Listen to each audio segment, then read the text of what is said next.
All right, so round two, but with one caveat.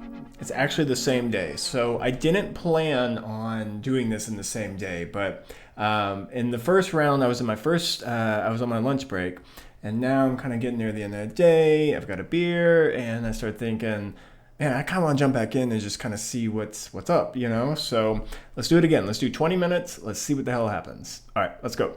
So when I last finished, I was a little bit all over the place. So let's just figure out where that place was and how do I get to it. All right, so I remember one thing that I couldn't figure out was how to just move points, right? Like if I wanted to move points on this object, how the hell did I do that? You know, is this a primitive? Is this a mesh? Like what is this? I don't even know.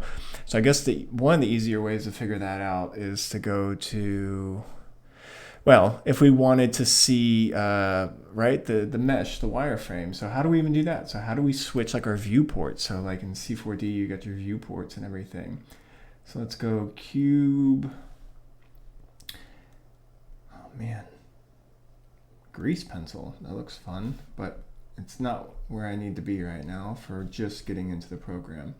All right, so let's take a look. Let's take a look at the actual like object, right? So let's see what's going on here. So underneath cube, well, apparently I've animated it somehow because I don't remember putting this here. So at some point I animated it. I'm not really sure how that happened. All right, so if I go to cube and then I go to maybe one of these, settings, modifier, okay. So these are my transforms. Okay, so I can turn it off. All right, that's good to know. So this is how you turn off this visibility. So what is this menu here? Object properties. And then this is modifier properties. So I wonder what modifiers are. I'm not going to go down modifiers because I know I'll go down the wormhole. All right, modifiers are probably something like deformers and stuff like that is what I'm guessing. Force field, collision dynamics, add constraint object. This really intrigues me. Maybe it's because it's green. I'm not sure. All right, so what happens if I right click this? Fake user. A fake user. I don't know if I want to do a fake user. I don't think that would be very good. All right, so not having much luck figuring out how to actually, modeling. All right, well that was kind of easy. I guess that one was on me because, well, let's see. All right, so it automatically put me in, all right, good. Guys, I can move geometry now. This is amazing. So my next question would be like, well, what is this? How does Blender work? Is this a primitive? Is this a mesh?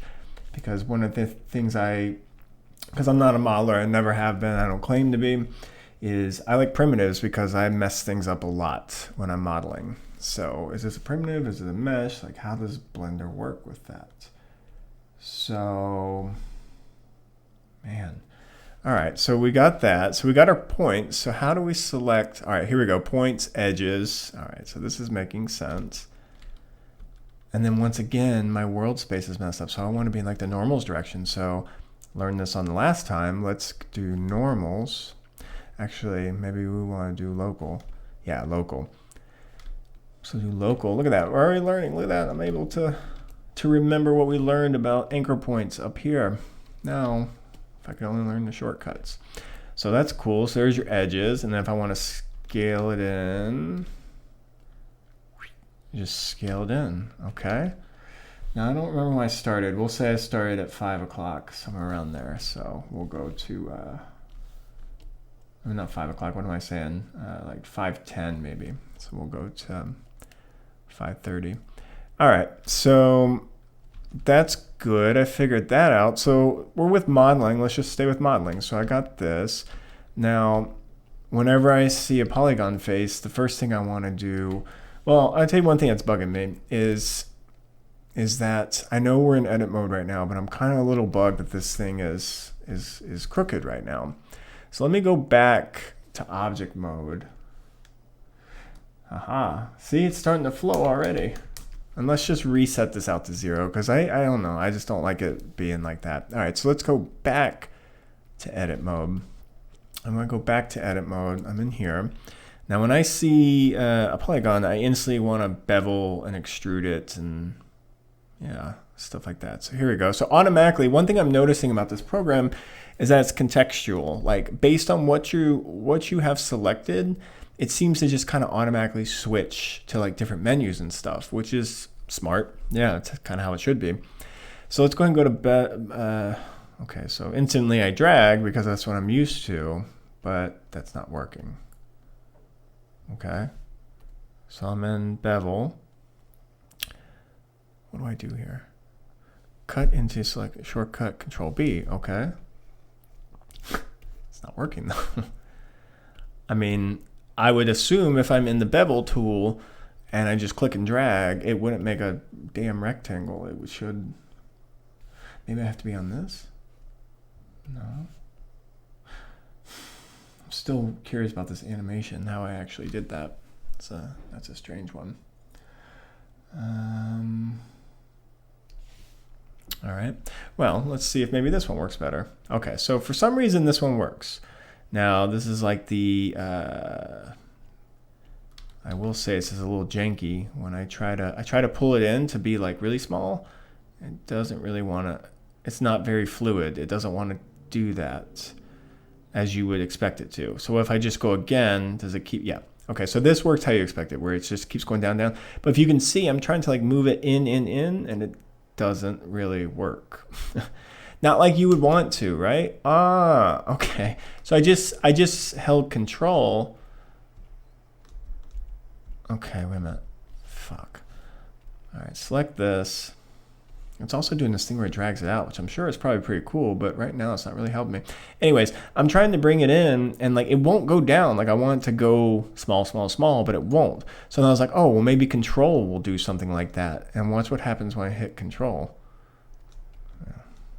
Again, it's a little funky, but when you hold Control, then it extrudes it out, which is kind of cool, I guess. Now, question is, would that work for this? Probably not, no. All right, so now we have this. And then, what does this do? Extrude region. I'm guessing that's what I just did. So if I come here, yeah, so that's just your extrude. So maybe, perhaps, there's also this plus. That's one thing I've noticed about this program is it feels more like you're almost in like a Tom Cruise UI movie or something, you know, like whatever that movie was that he was in where it was like super UI everywhere and stuff. It feels more modern, I guess what I'm trying to say. It feels like a very modern program. I know Cinema R25 I think took some cues from this in its simplicity, right? Simplicity is usually smarter, and it's tough to make things simplistic, but from a UI perspective, it is quite simplistic. All right, so let's continue. So what is this plus symbol? Well, I guess I could just read. It just went away. Extrude region together along the average normal. Okay, that's everything. Okay, so I don't think that really does much. I think all it does is it just keeps it on your normal. So it just makes sure that you stay straight. Whereas if I pull it here, it just kind of goes everywhere. Right, it goes to the side, which I think that's more fun. So let's just keep doing that. Once again, I wish I had a hotkey to move everything out, but oh my god, I wish I had a hotkey to actually do like an orthographic view, but I haven't figured that one out yet. All right, so that's good. So we know how to extrude. So what happens if I come over here and I hit the bevel? Still nothing. Ah, okay. So it's these levers right here. You have to use these levers. Now my question is, all right, so I come here and I extrude out. So where are my controls for, here we go, segments. So I'm starting to learn. So let's just do 4. And let's see if the next time that I extrude this out, yep. Okay, so next time I extrude it out, then it does 4, which is how you would expect it to work. And then if I were to come here and I just want to go back to this and select this polygon, but let's say that I want to, now you know it's fun. Let's just move it out. Yeah, okay, so this is working kind of expected. Now on this, if I want to extrude, but I also want to have more segments, where's my option for that? I see extrude manifold. Extrude dissolve edges. Okay. Extrude individual, extrude the cursor. They love their cursors. If there's something that I've learned about this program is that they love the cursor function, and maybe eventually I will figure out why. Polygon build, okay, spin. All right, but if I want to just extrude and have multiple segments, how do I do that? Connections, I don't even know if I'm in the right, I like how I'm looking over here as if I know what I'm doing. Like, I'm like, oh, this is, yeah, I should be in this menu. This is this is how it should be. All right, well, I'm happy with that. I learned actually how to get into, I learned a couple things, right? So I learned that there's object mode. I learned that there's edit mode. I learned that there's sculpt mode, vertex, weight, texture painting, and this is all very familiar things. So the nice thing about this, and not nice thing, I will say, is that it seems like based on what menu you're in, gives you the options. Now I'm sure there are shortcuts to get to point mode, which I will hopefully learn. So let's go to edit mode, and let's just say that I go to this. Now already I've lost how to get back into point mode. Where is point mode again? Shit. Aha, here.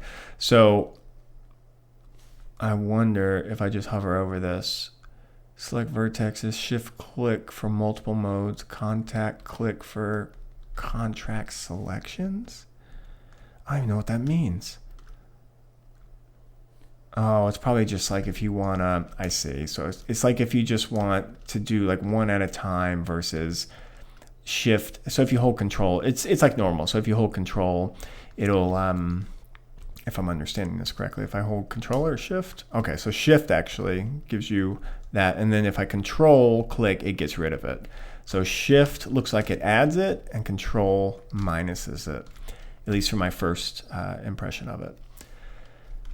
All right, so that's good. But what I was saying is, so it's cool. So we have like these new menus here that I've learned about, and each menu does something different for me. And because I'm familiar with some, just kind of how these packages work, I understand that, okay, object mode is probably gonna be like transforms and rotates and building things, right? I don't know what this one is. Probably, is this just like a spline? Yeah, so this just makes splines. So there you go. We learned how to make splines. It's not very difficult. So YMA. All right. So now the next part of me being a Cinema 4D guy is like I wanna wrap this, right? Like, how do I wrap this, and how do I make this not just a spline?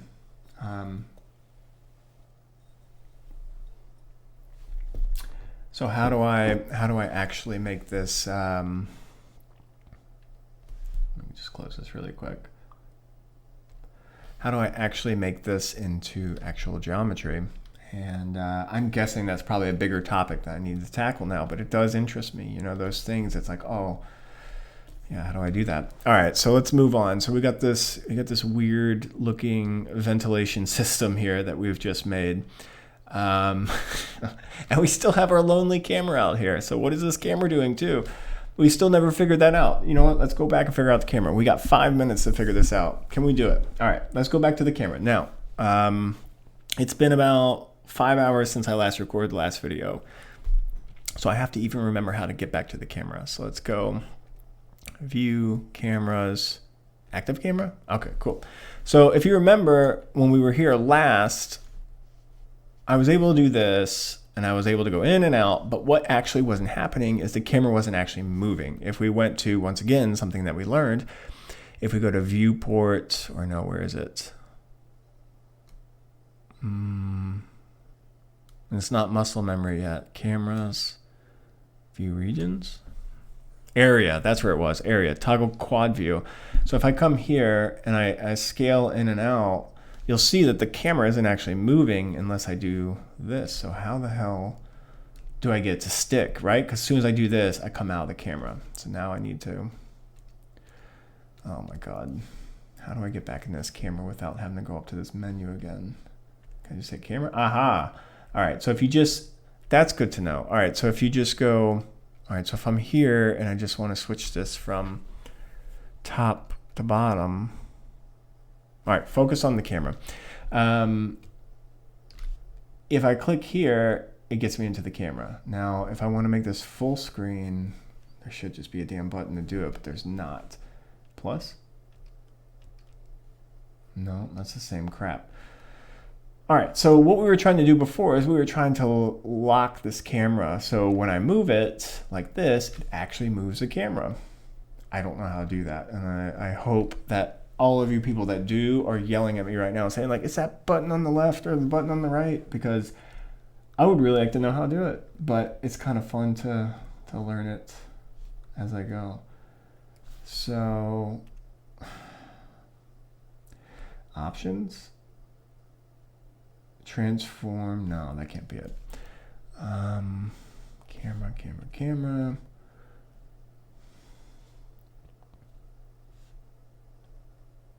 Oh, Jesus. So this is like, these are basically like your camera settings. Viewport display, this looks promising. Limit sensor, no. Composition guides, this is good to know. I use these all the time. So they have the golden ratio, which is awesome. They don't have the golden spiral, it looks like. They have the rule of thirds, which is good. That's good to know. Okay, so underneath my camera settings here, I have my, what would be my heads up display or my viewport display inside After Effects, excuse me, Cinema 4D. We have 2 minutes. I don't know if I'm going to figure this out in 2 minutes. Let's see, depth of field, camera, auto. Where are you?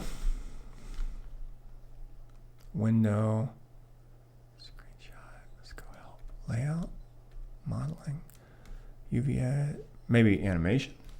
Maybe if I go to animation, it'll, nope, still fucking pops me out. Stupid.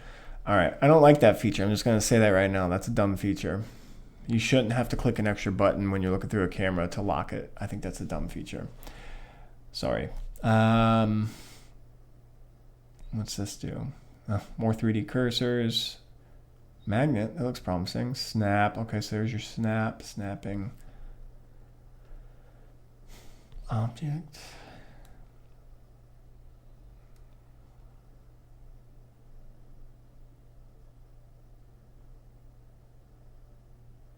No, I can't find this one. I don't think I'm going to find it in time, unfortunately, because our time is just about up on this one, which is a shame because I do like doing this, but I have to bite my tongue and wait till the next video to figure out how to do this.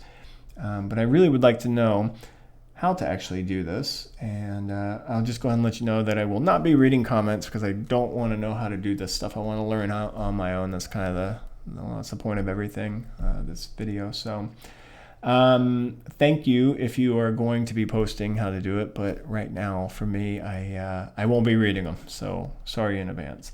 All right, well, that 20 minutes goes by fast, man. Thank you, and let's see what happens when we do our next 20 minutes. I think we made some progress today. Look at this. We made an air duct and we made a YMA spline. I think that's pretty much as far as we got. So we learned how to bevel. We learned how to extrude. We learned how to move geometry, which is pretty awesome, I will say, the fact that we got that far. And we learned how to write a spline.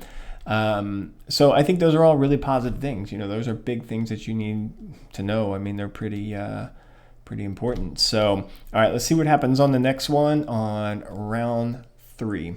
Okay, I'll see you on the next one.